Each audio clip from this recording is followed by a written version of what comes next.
ន្តិភាពដក2អង្សាសេគឺខ្ញុំនៅខាងក្រោយផ្ទះរបស់ខ្ញុំគឺសួនច្បារក្រោយផ្ទះហ្នឹងដែលមានស្មៅអីគឺធ្លាក់ព្រិលហើយចឹងមុននឹងដើរខ្ញុំក៏ដាក់ check នាឡិកាដើម្បី check up សុខភាពគឺ check up ពី step នៃការដើររបស់ខ្ញុំហ្នឹង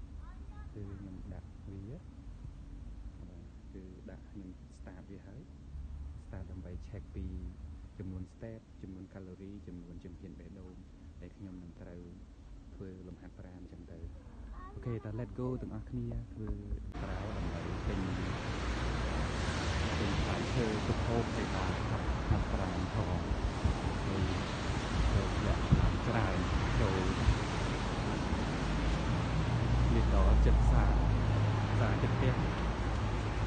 ក្នុងសាគឺម៉ាក់គេគឺសម្រាប់លីដល់គឺខ្ញុំទៅទិញមកបានហើយច្រើនអញ្ចឹងអ្នកទាំងអស់គ្នាមើល snow លាក់មកលើឡានឡើងកក់ហើយដើរធ្វើប្រយ័ត្នល្អិត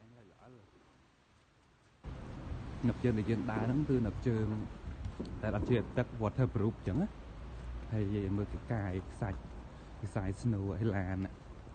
ឡើងកក់ហើយកកាយនៅមុខផ្ទះគេ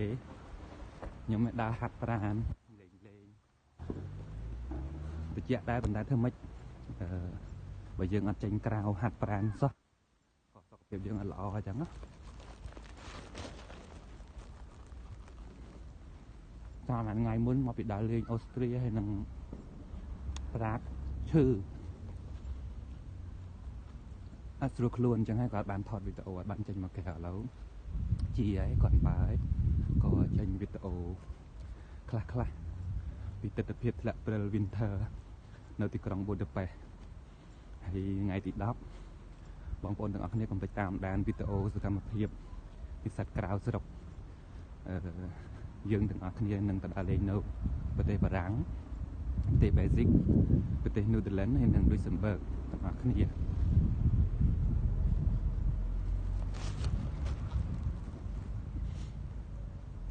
អស់មិញតូចនេះគាត់ស៊ាំជាមួយអាកាសធាតុអត់ងាយទេមានខៅសុកកំសត់ណាហើយខ្ញុំអញ្ចឹងខ្ញុំនៅម្នាក់ឯងខ្ញុំត្រូវចេះធ្វើម្ហូបខ្លួនឯងតណាតណៃម្នាក់ឯងពេលទៅនេះគឺឆ្លៀតទៅជួបជុំមិត្តភ័ក្តិឆ្លៀតណាត់គ្នាទៅដើរលេងនេះនោះចឹងទៅកុំឲ្យអបសក់ stress ចឹងណាឥ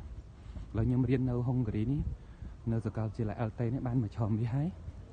ចាប់មកឆមវាហើយខែ2ចូលឆមទី2បានមួយឆ្នាំហើយសង្ឃឹមឆ្នាំក្រោយបងប្អូនខ្មែរយើងមកច្រើនទៅបាននៅចិត្តគ្នាអញ្ចឹងណាមានខ្មែរយើងច្រើនតែប៉ុន្តែគាត់នៅផ្ទះផ្សេងគ្នានៅកន្លែងឆ្ងាយពីគ្នាអញ្ចឹងទៅហើយខ្ញុំនិស្សិត PhD ធ្វើនៅក្រៅម្នាក់ឯងថាគាត់បានជាប់នៅដមអញ្ចឹង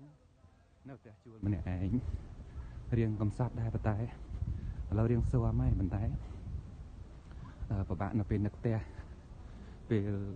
ឈឺគឺនឹកផ្ទះនឹកពុកនឹកម៉ែនឹកបងប្អូននឹកក្មួយនឹកនៅសំខាន់ជាច្រើនទៀតចឹងណា